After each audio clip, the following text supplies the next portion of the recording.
Temple कभी सनातन व्यवस्था का हिस्सा नहीं है। यह नफरतियों के और कुषाणों के आने के बाद, कुषाण और हूण के, कौन भगवान उसमें बैठा हुआ है? पुजारी भगवान, जो जिसमें से 90% क्रिमिनल और अपराधी हैं इस देश के अंदर। इनकी शिक्षा से क्या मिलती है? पंडित, पुजारी, मौलवी, मन की शांति, मन की शांति। मन से देश चलेगा, जब लोग बहुत मन से आपका जीवन चलेगा। जब लोग कैजुअल बहस होते हैं तो नहीं, कैजुअल बहस ना करिए, मन से चलेगा। मंदिर जाना चाह रहा था तो वहां कोई बताया कि आपको 3 तरह के उसमें जाना है, 100 रुपए, 200, 500 का है, और एक VIP है जो दर्शन होगा। मैं किसी कैटेगरी में नहीं था, मैं लाइन में खड़ा नहीं हो सकता था। इन पत्थरों में लाइन में हम क्यों खड़ा होने जाएंगे जो बलात्कारियों ने बनवाए हैं, जो उन राजाओं ने बनवाए। मंदिर हमारे सनातन का हिस्सा नहीं है। इकाई तो है ना उसकी। किसकी इकाई? किसी से शुरुआत होता है। किससे जब हम मंदिरों की तरफ देखते हैं तो हमें वैदिक ग्रंथ पढ़ी हैं हम, हाथ जोड़ के कहते हैं नहीं पढ़ी मैं हैं। आस्था की बात कर रही हूँ कि जब कोई मंदिर वैदिक ग्रंथ में आस्था कहीं बताएंगी 4 वेदों में? उस मंदिर में बैठा है तो उसमें रात में 10 बजे ताला बंद होता है, 8 बजे बढ़िया से, कि कोई डाकू उसमें चल के इनका लूट न ले जाए। और उसी ताले के नीचे जो आप कह रही हैं, देश की सबसे बड़ी अदालत सुप्रीम कोर्ट के सबसे बड़े वाले जज CGI ने एक कमेंट किया, जिस कमेंट को लेकर कई लोगों को आपत्ति है। उनका ये कहना है कि मंदिर का पैसा भगवान के लिए है, लेकिन अब सवाल ये है कि क्या कोई भगवान जमीन पर उतर कर आकर अपने पैसे का हिसाब करता है? क्या किसी भगवान को ये पता है कि उस दान पेटी में कितना पैसा है? और अगर वो पैसा भगवान का है तो भगवान के लिए कितना समर्पित किया जा रहा है? अगर भगवान का पैसा है तो भगवान के बनाए तो हम भी हैं। फिर देश में आज भी लोग भूखे क्यों सो रहे हैं? 2 जून की रोटी किसी को क्यों नहीं मिल रही है? इलाज के अभाव में लोग दम क्यों तोड़ रहे हैं? और मूलभूत सुविधाओं के अभाव में बच्चे क्यों जूझ रहे हैं? कुपोषण, ये सब कुछ भारत में क्यों है? अगर मंदिर का पैसा भगवान का है तो भगवान के बनाए बच्चों पर ये पैसा क्यों नहीं बांटा जा रहा?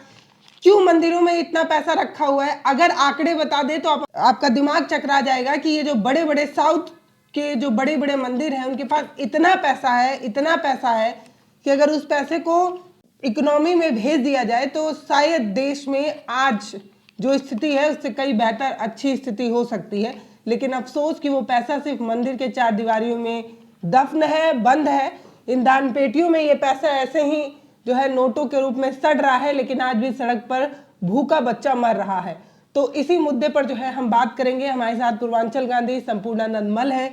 CGI ने कमेंट किया है कि मंदिर का पैसा भगवान का है, तो भगवान हिसाब लेते होंगे तभी तो पता होगा और उसकी देखरेख भी करते होंगे। ये जो कमेंट है इसको आप कैसे देखते हैं? यह कमेंट, वेलकम पहले पल्लवी जी आपको। और यह कमेंट जो है बेहद चिंताजनक है और सुपरस्टिशंस है, इसमें अंधविश्वास से भरा हुआ है। और इसमें एक प्रकार का जो कहा जाए कि जो कल्पना के संसार में गोता लगाने वाला बयान है, और ये भी CGI का बयान है। और CGI का बयान में कुछ कहने के पहले पढ़ देना चाहता हूँ। मंदिर का पैसा भगवान का है, उनके शब्द जो हिंदुस्तान में छपे हैं, अनुवाद हिंदी का है, वो मैं पढ़ रहा हूँ। बैंकों के लिए नहीं हो सकता इस्तेमाल। माननीय मुख्य न्यायाधीश सूर्यकांत जी। तो जस्टिस सूर्यकांत जी ने ये कहा कि जो बैंक अपने सर्वाइवल स्टेज में है या बंद होने वाले हैं, उन बैंकों को भी ये पैसा जो है वो नहीं दिया जा सकता, ना तो लोक कल्याण में इस्तेमाल हो सकता है, क्योंकि ये पैसा मंदिर का है। तो मंदिर के विकास में खर्च हो सकता है, मंदिर को बेहतर बनाने के लिए खर्च हो सकता है, मंदिर में ही खर्च हो सकता है, और किसी काम में इस पैसे का इस्तेमाल नहीं हो सकता। पल्लवी जी, कई बहस है इसमें। एक तो ये कि मंदिर क्या है, एक तो ये कि भगवान, जैसे जस्टिस सूर्यकांत भगवान को देखे हों और भगवान के लिए, भगवान इंसान से भी कोई बड़ी, जो अभी आप बताई हैं, कुपोषण, बच्चे कुपोषित हैं, 22 करोड़ लोग कुपोषित हैं। और ये बयान, ये उनका जो स्टेटमेंट है, ये लगता है कि इसकी नियुक्ति जो है इसी के लिए हुई है। मंदिर, जिस मंदिर की बात वो कर रहे हैं, जिस मंदिर के चढ़ावे की बात वो कर रहे हैं, पहले तो ये जान लीजिए कि मंदिर और मस्जिद क्या है। मंदिर और मस्जिद आक्रांताओं का बनवाया हुआ मस्जिदों में आतंकवादी छिपने की भी प्रमाण इस भारत के अंदर है, और मस्जिद आक्रांताओं ने बनवाई है। बलात्कारी राजाओं और लुटेरे राजाओं ने बनवाई है। थोड़े से मंदिर, मैं इंडोलॉजी का स्टूडेंट हूँ और इसको साफ कर देना चाहता हूँ कि मंदिर और मस्जिद जो विश्वास और आस्था के केंद्र हैं लोगों के भारत में, वह स्थल क्या है एक्चुअली, कहाँ से आए हैं, कहाँ से कौन बनाया है उसको, भगवान का घर उसको माना जाता है। लेकिन यहाँ के मंदिरों को बनाने वाले बलात्कारी, एक से अधिक स्त्री रखने वाले आक्रांता हैं और मस्जिदों के बनवाने वाले आक्रांता हैं, आक्रमणकारी हैं। जिस मंदिरों में बाद के दिनों में आक्रांता तो रहते ही थे, मॉडर्न एज में उसमें आतंकवादी छिपते थे। ये दो बात हो गई। अब आप कहेंगे कि मंदिर कि राजाओं ने बनवाए हैं, मंदिर कुछ जैन साधुओं ने भी बनवाए हैं, जैनिज्म के भी मंदिर हैं, कुछ मठ जो है बौद्धिस्ट मठ हैं जो अर्ली स्टेज के हैं। लेकिन मंदिर का पहला जो बनवाने का प्रमाण है वो गुप्त एज का है, लगभग 450 AD का है। आज से लगभग 2000 साल पहले का मंदिर बनवाने का औचित्य है। राजाओं ने बनवाया था। और एक नचना कुठार और दशावतार मंदिर जो मध्य प्रदेश का एक जगह है, वहाँ से मंदिर बनवाने का पहला प्रमाण है 450 के आसपास का। मंदिर भगवान ने नहीं बनवाया है, मंदिर में भगवान नहीं रहता है, राजाओं ने बनवाया है। और सबसे भारत की सबसे समृद्ध और सबसे प्रसिद्ध मंदिर जो पश्चिम की दुनिया में जिसको जाना जाता था, गजनी और गोर के प्रदेशों में जिस मंदिर की प्रसिद्धि थी और अरबियन एविडेंस में थी, उस मस्जिद को जिसे सोमनाथ टेम्पल कहा जाता है, उसकी समृद्धि के बारे में जानकारी होने पर गजनी ने भारत के ऊपर आक्रमण किया। इनिशियल इस बात वही है, उसने साम्राज्य विस्तार के लिए नहीं किया, लूटपाट करने के लिए गजनी प्रांत से वो आकर, जो इस समय अफगानिस्तान के उत्तरी अफगानिस्तान का सेंटर था, वहाँ से वो पश्चिमी पंजाब और उत्तरी राजस्थान से होते हुए गुजरात में प्रवेश किया, नीचे लोअर में आया और जो है उस मंदिर को जो सोलंकी राजाओं ने बनवाई थी, भीम द्वितीय ने बनवाई थी लगभग 950 AD के आसपास, उस टेम्पल में चूंकि भीम राजा प्रतापी था, सोलंकी राजा था, पश्चिमी मध्य प्रदेश, उत्तरी महाराष्ट्र और दक्षिणी राजस्थान के राजाओं को पराजित कर अकूत संपदा इकट्ठा किया था और उसके महल में एक से अधिक उसकी बीबियां रहती थीं। कितने भगवान के पुजारी थे मैं बता तो रहा हूं कि मंदिरों में प्रारंभ से, और उस मंदिर में पंडे पुजारी रहते थे, देवदासियां रहती थी। ये पूरी स्टोरी मंदिर के इतिहास से मिल जाएगा। जिस रेड पड़ा था, जिसको उसने बाकायदा आया, तोड़ा, कत्लेआम किया, वहाँ उनकी दीवार, चौकट और जो भगवान शिव के 11वें अवतार सोम कोई प्लेस नहीं है। सोम भगवान शिव के 11वें काल्पनिक अवतार हैं और उनकी सोने की प्रतिमा चुंबकीय पावर के ऊपर टिकी हुई थी और उसमें जब भालों से उसके बुर्ज पर चढ़ के एक भिस्ती ने मारा जो पानी ढोता था, कचरों से आए थे चढ़ के, तब उसकी बैलेंस स्थिति बिगड़ी। और वो मंदिर, ये भारत में जो मंदिर है ना, यह मंदिर अराजकता, मंदिर भगवान से तो कुछ लेना ही देना नहीं है मंदिर का। भावनाओं से तो लेना है नहीं, भावना से मुल्क नहीं चलता। आज तो भावना से नहीं चलता है, कल तक चलता था। भावना से, आस्था से, अंधविश्वास से, पाखंड से देश नहीं चलता है। देश चलता है संविधान से। देश शरीर चलती, संविधान ही तो कहता है कि आप किसी में भी आस्था रख सकते हैं। मान लीजिए मैं बनारस के काशी विश्वनाथ मंदिर में मेरी आस्था है, मैं अपने जेब का कुछ पैसा वहां पर दे आ रही हूँ, मैं चाहती हूँ कि मंदिर के भलाई में उसका इस्तेमाल हो। अन्नपूर्णा माता, मैं तो उसी टॉपिक पर आ रहा हूँ। जो मंदिर है उसमें जो है वो मेरे पैसे का इस्तेमाल खाना खिलाने में हो जाए। जब मंदिर में किसी लाइट की जरूरत हो तो लग जाए, तो मैंने अपने जेब से 100 रुपए मान लीजिए वहां, मैं उसी पर आ रहा हूँ। तो मैं क्यों चाहूंगी कि वो किसी प्राइवेट बैंक को उसके विकास में वो पैसा दिया जाए। मैंने आस्था से दिया है कि वो मंदिर के विकास में वो पैसा लगे, तो क्यों किसी बैंक में वो पैसा लगेगा।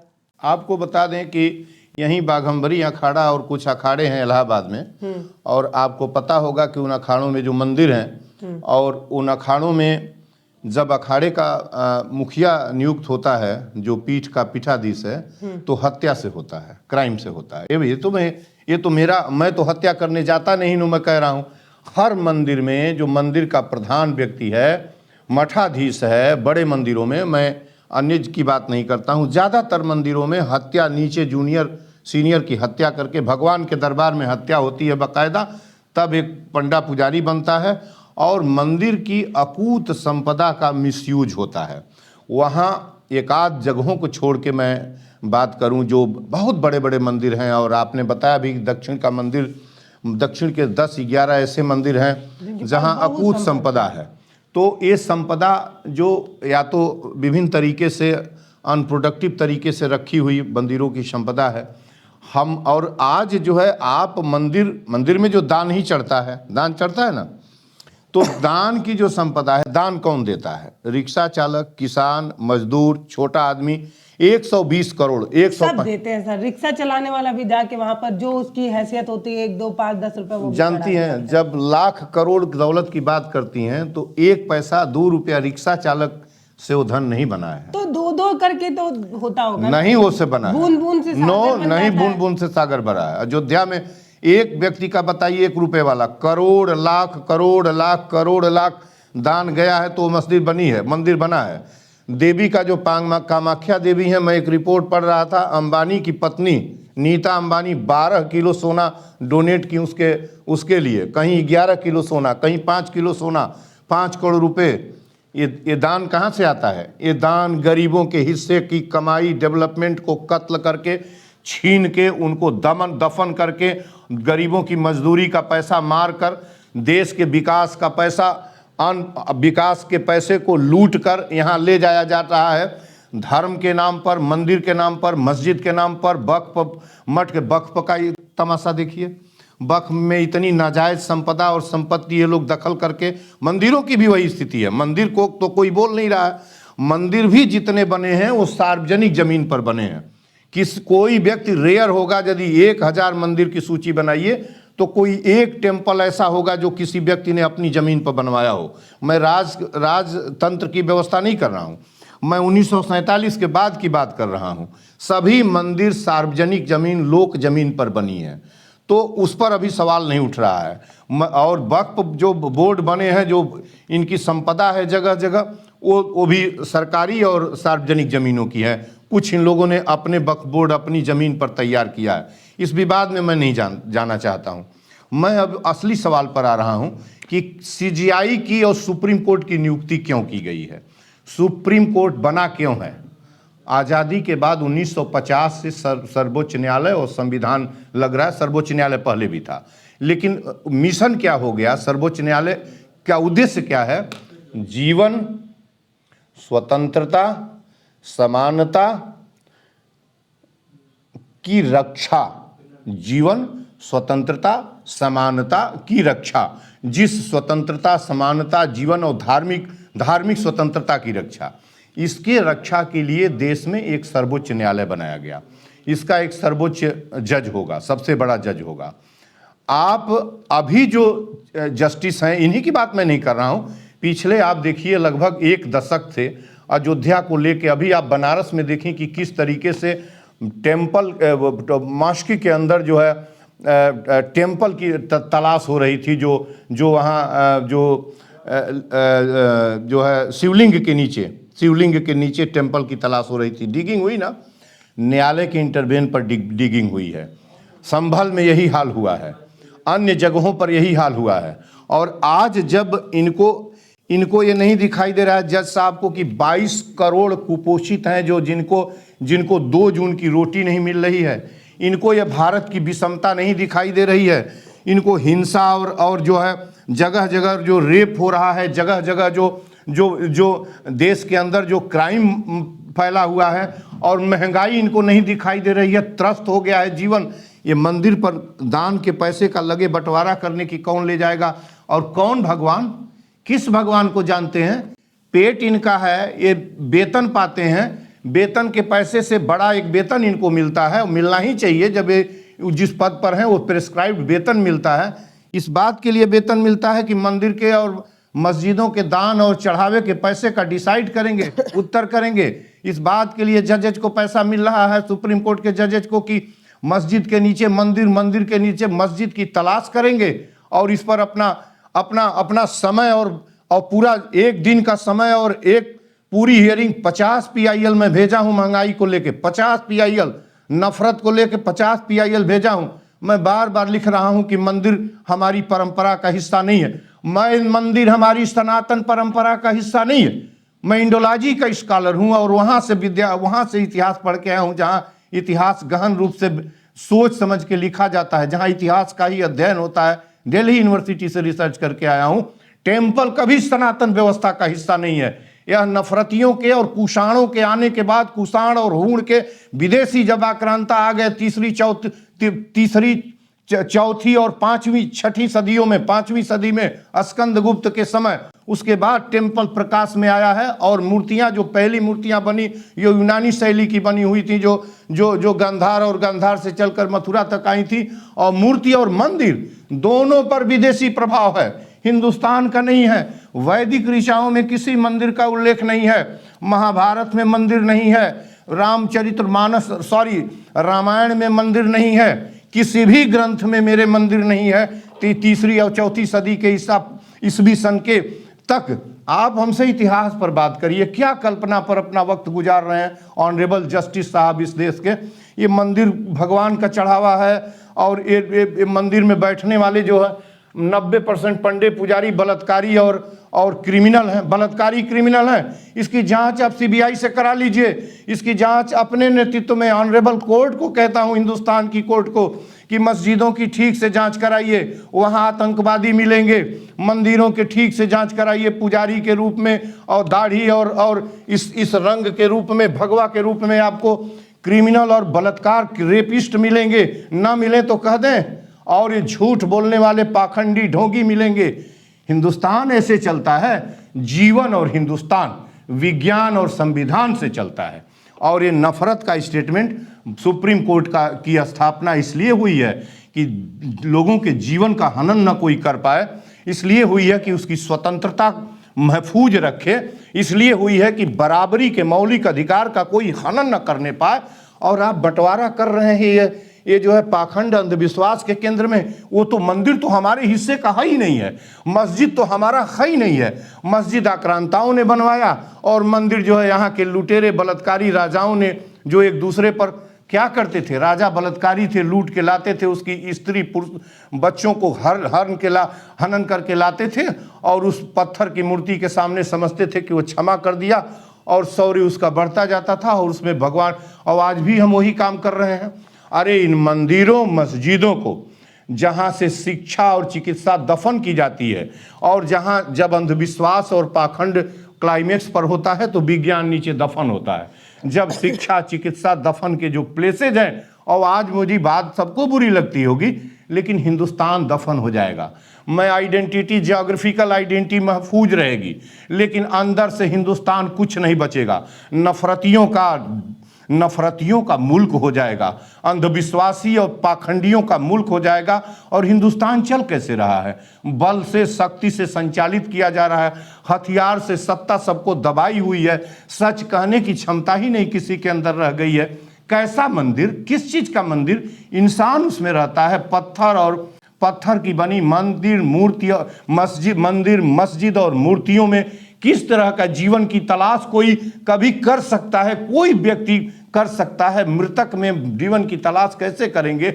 आप नहीं कर सकते। तो ये जो जजमेंट जिस विषय पर इनका आया है, यह एपेक्स कोर्ट का चीफ जस्टिस कहे कि ये भगवान का है, और ये, अरे वह उस बैंक को जाता तो उसका उपयोग होता, वो बैंक रीयूज करता, किसी को लोन देता, किसी इंडस्ट्री में देता, किसी गरीब को ही कुछ करता, जो भी करता। लेकिन वो जो दान का पैसा है, आप हमें बताइए पत्थर का भगवान खाएगा? मैं ऑनरेबल चीफ जस्टिस साहब से सवाल करने, या आप मान लिया कि आप वो पैसा वहां बैंक को नहीं जा सकता, वहीं जाएगा। कौन, किस भगवान की बात कर रहे हैं? कौन भगवान? उसमें बैठा हुआ ये पुजारी भगवान, जिसमें से 90% क्रिमिनल और अपराधी हैं इस देश के अंदर, यही भगवान, इसमें जो बैठा हुआ भगवान है, यही भगवान, इस भगवान की बात कर रहे हैं। ये जो बैठा हुआ भगवान है, इसी की बात कर रहे हैं। इस भगवान को मैं मान लूं? आप बताएं, मान लूं? कहां वो पैसा जाएगा? उस पैसे को अड्डा बना लीजिए, उस पैसे को शिक्षा और चिकित्सा में पैसा छीन लीजिए, उनसे छीनिए। ऊपर से वेतन की व्यवस्था की गई है। एक क्रिमिनल अपराधी है, ये क्या बांटते हैं? ये कौन सा इनकी शिक्षा से कौन सी शिक्षा मिलती है? इनकी शिक्षा से क्या मिलती है? पंडित, पुजारी, मौलवी, मन की शांति, मन की शांति। मन से देश चलेगा? जब लोग बहुत मन से आपका जीवन चलेगा? जब लोग कैजुअल बहस होते हैं तो नहीं, कैजुअल बहस ना करिए, मन से चलेगा। आस्था है ना, आस्था से देश चलेगा। आस्था की जगह है ना। देखिए, आस्था से कल चलता था, आस्था से देश चलेगा। है ना, हाँ जी। तो संविधान इजाजत देता है ना? नहीं देता है, आस्था के लिए नहीं देता है। आपने विश्वास को, जो आपका विश्वास है, लेकिन मेरा विश्वास मंदिरों में नहीं, तो आपका दान दे के आती हूँ वहाँ पे। मैं चाहती हूँ कि मंदिर का विस्तार हो, मैं चाहती हूँ कि उस मंदिर, ठीक है, वो भी हो गया, वो भी मान लिए। हाँ। क्या उसका इस्तेमाल आप जो है अनसाइंटिफिक तरीके से उसका इस्तेमाल करिएगा? ठीक है, आपका मंदिर में विश्वास हो गया। मंदिर के नाम पर जो नरेंद्र मोदी ने तांडव किया है अयोध्या के अंदर, तो इसकी अनुमति देता है कॉन्स्टिट्यूशन। जो ऑनरेबल चीफ जस्टिस महोदय कह रहे हैं, जो एपेक्स कोर्ट पर है, जो भगवान की कुर्सी पर बैठे हैं, जो दान माना कि 1 लाख रुपए कहीं किसी टेम्पल में दान आ गया, वो कह रहे हैं कि वो भगवान का हिस्सा है, भगवान उसको रखेगा। कौन सा भगवान? किस भगवान की बात करते हैं? हमें दिखा दीजिए उस भगवान को। इस तरीके का मैं देखिए, आस्था से नहीं चलता। संविधान में आपको ये व्यवस्था दी गई है, आर्टिकल 25 से 28 के तहत इनको मैं बता भी देना चाहता हूं कि जो धार्मिक अधिकार है, स्वतंत्रता है व्यक्ति की। लेकिन वो जो जस्टिस सूर्यकांत और एक और जयमाला, जो भी जस्टिस, 2 लोगों की बेंच ने ये कहा कि जो मंदिरों का पैसा है वो मंदिरों पे ही खर्च हो, ताकि मंदिर का विकास हो और लोग उसी आस्था से, उसी इच्छा से जो है दान पेटी में दान। फिर आप कह रही हैं क्यों मंदिर अंधविश्वास और पाखंड का, अंधविश्वास और पाखंड के जगह को क्यों फ्लोरिश किया जाएगा? मस्जिद और मंदिर को के ऊपर 1 रुपया दान का ही क्यों खर्च किया? क्या हूँ मंदिर के विकास के लिए? मैंने किसी हॉस्पिटल में पैसा तो दिया नहीं। क्यों नहीं दी? हॉस्पिटल बढ़ाइए। नहीं तो क्यों नहीं? मैंने किसी विद्यालय में जाकर या किसी कॉलेज को पैसा थोड़ी दिया है कि वो बढ़ाइए। आप इस देश के मंदिर, मैं उस शख्स की बात करी, उस श्रद्धालु की बात करी जिसने अपनी इच्छा से उस दान पेटी में पैसा डाला है, इसलिए ही तो डाला है ना। तो आप उसका पैसा कैसे किसी और काम के लिए इस्तेमाल कर सकते हैं? किसके लिए डाला है वो पैसा? वो तो मान लीजिए नहीं जानता, वो पढ़ा लिखा कम है, जिसने दान पेटी में। पढ़े लिखे लोग जो है नहीं, सारे अमीर और इस देश के लुटेरे हिंदुस्तान के बहुत सारे जब करोड़ों को, कि जिनके जेब में 10 रुपया होता है वो भी 5 रुपया मंदिर, वो नहीं पढ़ा है ना। वो जिसको आप पढ़ना चाह रहे हो वो पढ़ा नहीं है। मैं भी पढ़ के आया हूँ। तो पढ़े लिखे लोग भी जाते हैं? नहीं, पढ़े लिखे नहीं देते वो, वो अडानी अंबानी देते हैं, जो हिंदुस्तान के सुल्ताना डाकू नहीं, हिंदुस्तान के सुल्ताना डाकू हैं, जिन लोगों ने गरीबों का, अडानी अंबानी की टोटल प्रॉपर्टी में पल्लवी जी को बताना चाहता हूँ, एडिटर को, मंदिर जाते हैं 22 लाख करोड़ इनकी, 22 लाख किनकी करोड़ की दौलत है। अयोध्या में दर्शन हो रहा है, बनारस में दर्शन हो रहा है, इलाहाबाद में दर्शन हो रहा है, जितने लोग मंदिर जा रहे हैं कुछ ना कुछ दान दे के आ रहे हैं। आपको पता है वहां क्या हो रहा है? अभी जो हुआ है उसमें टिकट के 3 कैटेगरी बने हैं। अभी मैं चंदौली गया था, मैं मंदिर जाना चाह रहा था, तो वहां कोई बताया कि आपको 3 तरह के उसमें जाना है, 100 रुपये, 200, 500 का है, और एक VIP है जो दर्शन होगा। मैं किसी कैटेगरी में नहीं था, मैं लाइन में खड़ा नहीं हो सकता था। इन पत्थरों में लाइन में हम क्यों खड़ा होने जाएंगे, जो बलात्कारियों ने बनवाए हैं, जो राजाओं ने, उन राजाओं ने बनवाए हैं, जिन राजाओं ने टैक्स के लिए जाने की, बस आप पैसा नहीं दे। नहीं, हमारी इच्छा, जिनके पास पैसा होता है वो दे के। मैं केवल इसलिए जा रहा था कि उसको देख लूं। 21 मई को मैं गया था, नरेंद्र मोदी के प्रचार के समय, इनके विरोध के में समय, कि उस समय वहीं जो है गोदौलिया पर मेरी सभा हो रही थी। 21 मई को जब नरेंद्र मोदी बनारस में सभा कर रहे थे पिछले चुनाव में, तब मैं गया था। अब उसको देखने जाना चाह रहा था, मैं नहीं देख पाया। उस जो है इनके जो है ज्ञान वापी के नीचे जो डिगिंग मारी जा रही थी, मैं आर्कियोलॉजी का विद्यार्थी हूँ, दूर से ही देखना जाना चाह रहा था, लेकिन अधिसूचना लगने की वजह से मुझे जाने नहीं दिया गया।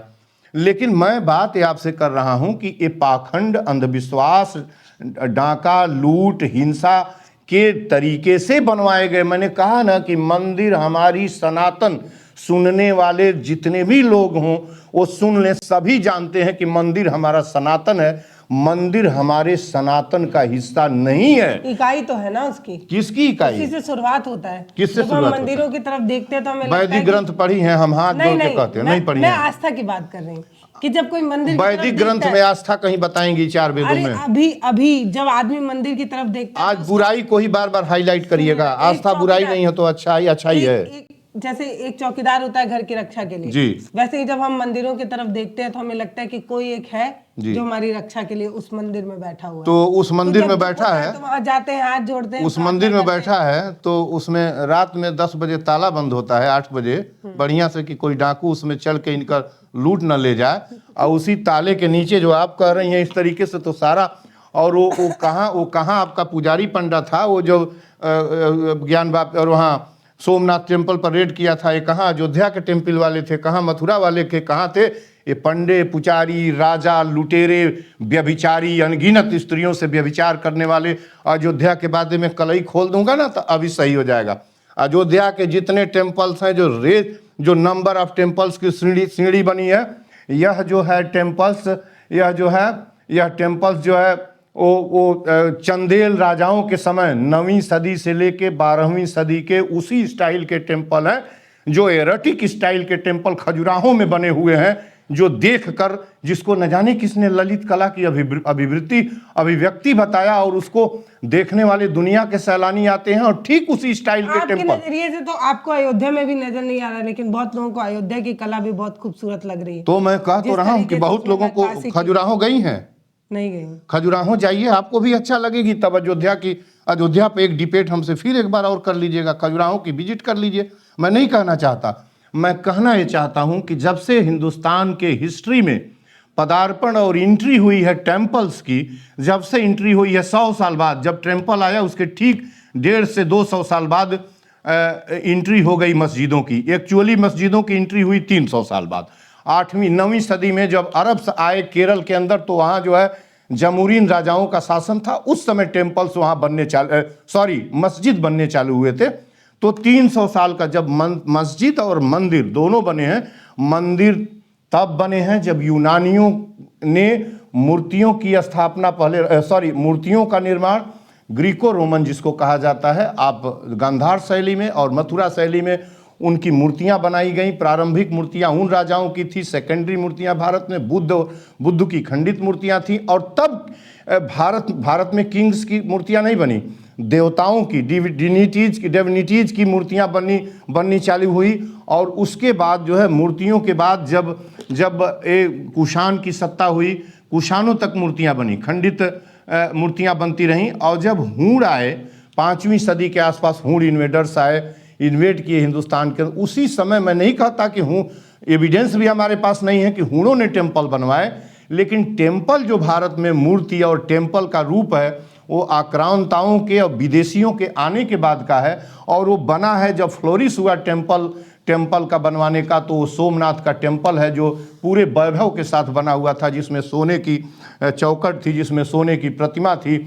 और पूरे दक्षिणी राजस्थान, उत्तरी महाराष्ट्र, पश्चिमी मध्य प्रदेश से लूटपाट राजाओं को पराजित कर विजय में जीते गए दौलत साम्राज्य और उनकी स्त्रियों को भोग करने वाले वही सोलंकी राजाओं ने टेम्पल तो आपको बता दें कि, और टेम्पल में जाते भी वही हैं, किसान मजदूर दिन भर काम करके मर जाता है, उसका भगवान उसकी कुदाल में, उसका भगवान उसके श्रम में है, उसको पता ही नहीं है क्या बला है।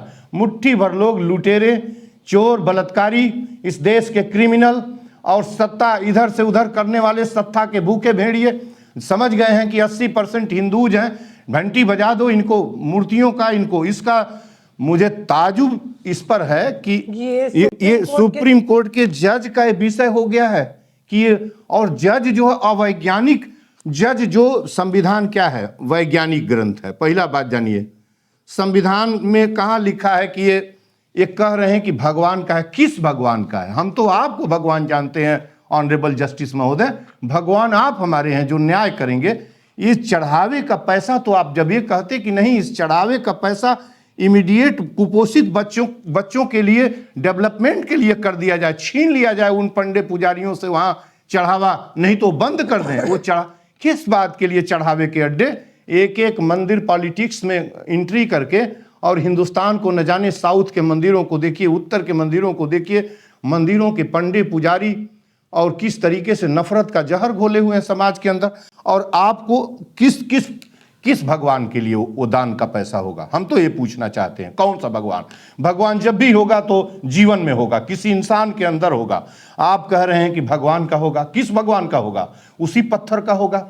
पत्थर खाता नहीं है, पत्थर ले नहीं सकता, यानी वहाँ जो बैठे हुए पंडा, पुजारी, महंत, जो मौलवी हैं, जितने भी हैं, हमको मस्जिदों से कोई मतलब नहीं। वो इनसे भी बड़े पाखंडी और क्रूर हैं, जिन लोगों ने खुले आसमान में बिना किसी जगह के, बिना किसी आइडेंटिटी के 4 ईंटा गाड़ के और कहा कि यहीं पर हमारा अल्लाह निकलेगा, यहीं पर हम इबादत करेंगे। ये दोनों नफरती, ये दोनों जो है अंधविश्वासी, पाखंडी हैं। और ये ताजुब हो रहा है, भगवान का चढ़ावा भगवान के हिस्से का भगवान खाएगा, भगवान करेगा। और ये तो कहते, ये कहाँ इसमें ये अवैज्ञानिक तरीके का निर्णय, ये अब पूरे तरह से अनसाइंटिफिक इशू है, अनसाइंटिफिक बेस है इसका। क्यों ऐसा निर्णय इशू, क्यों ये बात करने की जरूरत आज पड़ गई है? मेरा सवाल है। इसीलिए ये पूरा बयान आपत्तिजनक है, क्योंकि जब सुप्रीम कोर्ट के सबसे बड़े वाले जज इस तरीके की अवैज्ञानिक बात करें, गैर संवैधानिक बात करने लगे, तो यकीन मानिए कि अब जिस पर हमें सबसे ज्यादा उम्मीद है, जिस दीपक की तरफ हम अंधेरे में भी देखकर ये उम्मीद करते हैं कि उसके उजाले से ये जमाना जो है वो जगमगा उठा है कि मंदिर का पैसा मंदिरों में इस्तेमाल होगा, तो ये शर्मनाक हो जाता है। ये बहुत ज्यादा परेशान करने वाला होता है। मंदिर का पैसा भगवान का है, ये उनका स्टेटमेंट। वही किस भगवान का? क्योंकि हमारी आस्था संविधान में है, हमारी आस्था सुप्रीम कोर्ट में है, और अगर हमारी आस्था सुप्रीम कोर्ट में है तो जस्टिस सूर्यकांत जी पर भी है। और हम ये उम्मीद करते हैं कि आपके सामने जब इस तरीके का कोई फैसला होगा तो आप संविधान की कसौटियों पर कसकर ही अपनी कोई बात कहेंगे। सच में पल्लवी जी बता दूं कि मुझसे कोई पूछे निजी तौर पर कि ये मंदिर का भगवान इसमें मूर्तियों में है, और वहीं बगल में सूर्यकांत जी, ऑनरेबल जस्टिस सूर्यकांत को कहा जाए कि ये भगवाने हैं, तो मैं अपने दिल से, अपनी पूरी ताकत से, अपनी आत्मा के से कहूंगा कि हमारे भगवान जस्टिस सूर्यकांत हैं। इनसे इस तरह की उम्मीद, कैसा, किस तरह का? बहुत तकलीफ है इनके इस वाक्य से। मुझे बेहद खुशी थी कि जब उन्होंने कहा था कि गरीबों के लिए मैं रात को भी कोर्ट, अपना अदालत 12 बजे रात में भी मेरी खुल से, जो आदमी इस तरीके से, कहाँ गरीब और कहाँ पत्थर, और उसमें भगवान की तलाश। तो मेरे भगवान तो वही हैं। जब तक हमारा भगवान, हमारा एपेक्स बॉडी जो जिसमें प्राण है, जिससे हमको न्याय मिलेगा, वही है। लेकिन ऐसे इनके जजमेंट के, किसी इशू पर जजमेंट के ऐसे बयान से, जजमेंट के ऊपर की बुरा नहीं, ये तो बहुत तकलीफ का प्रश्न है कि हम कहाँ खड़े हैं। अब तो हमारे जीवन के हिस्से का पत्थरों के लिए और लुटेरों के लिए कहा जा रहा है। वो पत्थर खाएगा नहीं, वो पैसा कहाँ जाएगा? पुजारी, पंडे लोगों के पास जाएगा। और वो पंडे पुजारी के प्रति भी मेरा नफरत नहीं है।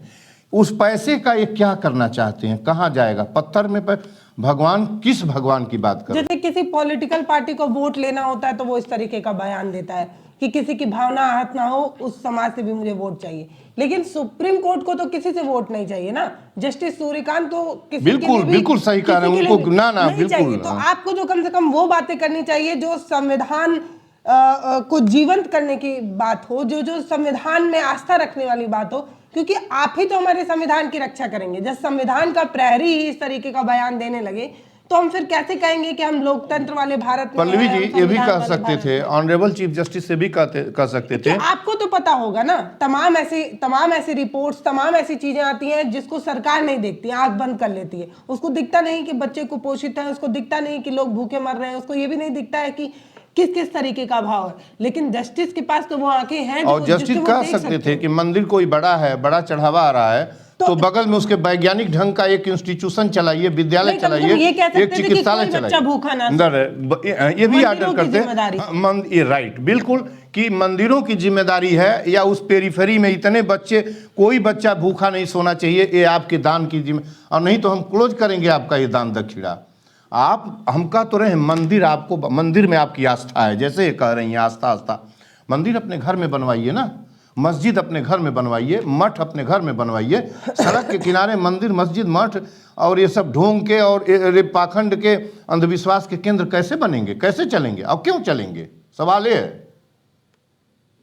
इस तरीके के कमेंट की उम्मीद नहीं थी। मुझे लगता है इस तरीके के कमेंट से कहीं ना कहीं उन तमाम लोगों के दिल में बहुत चोट पहुंचती है जो आज भी संविधान की तरफ देख कर ये उम्मीद करते हैं कि संविधान की एक एक लाइन, संविधान का एक एक अक्षर जो जस्टिस सूर्यकांत की जिम्मेदारी थी कि उसको लागू करवाते, उस पर यकीन करते, उस पर विश्वास रखते। लेकिन उन्होंने जिस तरीके का बयान दिया वो कहीं ना कहीं उन्होंने भी उस संविधान रूपी किताब को सिर्फ किताब ही माना है, इसीलिए उन्होंने इस तरीके का बयान दिया। फिलहाल आपका बहुत धन्यवाद जो आपका भी धन्यवाद पल्लवी, इंपॉर्टेंट मुद्दे पर बात कर रहे हैं जिस पर कोई नहीं बात करे, संविधान फर्क ही नहीं पड़ता। पल्लवी जी, संविधान की प्रत्येक पंक्तियां इंसानियत, जीवन, मनुष्यता, इक्विलिटी, फ्रीडम और जो है सबके लिए केवल मनुष्यता ही है उस संविधान की संहिता में।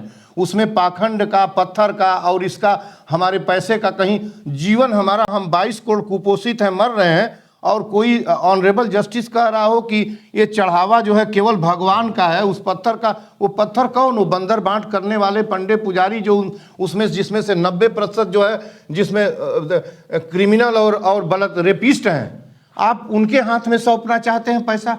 ये कहाँ जाएगा? ये मुल्क कैसे जाएगा? और ये केवल इस तरह का निर्णय अभी ये आना चालू हुआ है। मैं सुप्रीम कोर्ट को देख रहा हूँ कितने दिनों से ऐसे बयान, हाँ इसको कोड़वा दो, इसको खुदवा दो, इसके नीचे से भगवान निकल जाएगा, इसके नीचे मस्जिद निकल जाएगी, उसके नीचे खुदवा दो तो इसके नीचे बौद्ध विहार निकल जाएगा, जो फर्स्ट स्टेज का था 400-500 जगह जगह मठ, सभी के नीचे वही पड़ा हुआ है। ये क्या तमाशा हो रहा है? ये खुदवाई डिगिंग का कहाँ से ये डिगिंग का काम चालू हुआ है कि मस्जिद के नीचे मंदिर, मंदिर के नीचे मस्जिद, मस्जिद के नीचे मंदिर। संयोग से सभी मंदिर वाली सरकार आई है तो मंदिर के नीचे मस्जिद की तलाश डिगिंग करेंगे। ये क्या कर रहे हैं? ये नफरत की खुदाई कर रहे हैं कि नफरत उसमें से हाड़ा मधुमक्खी जैसे निकले और सबको जो है नष्ट कर दे हिंदुस्तान को, जो जिससे हिंदुस्तान सदियों से नष्ट हुआ, गुलाम बना जिस नफरत और जिस उसके लिए हिंदू मुस्लिम नफरत फैला कर ही अंग्रेजों ने आपको 190 साल तक कोड़ा मारा, पैर के नीचे रखा और संख की फांसी कुर्बानी से ये मुल्क आज़ाद हुआ। क्या उसी को रिवाइव करना चाहते हैं हम? अब क्या ये अच्छा नहीं है? हमें बिल्कुल मनुष्य बनकर रहना है और जो जीवन, सबके जीवन की हिफाजत करनी है। और आप लोकतंत्र के प्रहरी हैं, आप संविधान के प्रहरी हैं जी, इसलिए आपसे उम्मीद है कि आप इस तरीके का आपकी जिम्मेदारी है जी, आपकी जिम्मेदारी है। हम आपके भरोसे, मैंने कहा ना कि जीवन, स्वतंत्रता, समानता। तरफ से हार जाते हैं तो वो तब आपके दरबार में पहुंचता है, और आपको दरबार में भी न पहुंचे। आप कस्टोडियन हैं, custodian of the constitution of India, और आपको जीवन और लोकतंत्र, स्वतंत्रता, समानता, ये आपकी नेत्र देख रही है बैठ के कि इस पर कहीं जीवन खत्म हो रहा है और मंदिर के चढ़ावे का फैसला आप कर रहे हैं। वो भी कह रहे हैं कि पत्थर खाएगा, पत्थर कहीं खाता है? क्यों, किस भगवान के लिए कह रहे हैं? कौन भगवान वहाँ है? पुजारी है और वो पत्थर का भगवान है। दो ही है वहाँ, दो के बीच तीसरा कौन है बता दीजिए? पुजारी का आचरण है। मुझे लगता है कि इस तरीके के कमेंट पर चर्चा करना इसलिए भी ज़रूरी है क्योंकि आज भी समाज के सबसे आखिरी पावदान पे खड़ा शख्स अगर उम्मीद कर रहा है कि उसको न्याय मिलेगा तो वो सुप्रीम कोर्ट और कोर्ट की तरफ देख रहा है। बिल्कुल एक जगह से उम्मीद रह गई है पल्लवी जी, केवल कोर्ट। और हम उम्मीद करते हैं कि आप हमारी उस आस्था से कभी खिलवाड़ नहीं करेंगे, हमारे उस विश्वास को कभी नहीं तोड़ेंगे। फिलहाल सर आपका बहुत धन्यवाद इतने महत्वपूर्ण मुद्दे पर बात करने के लिए।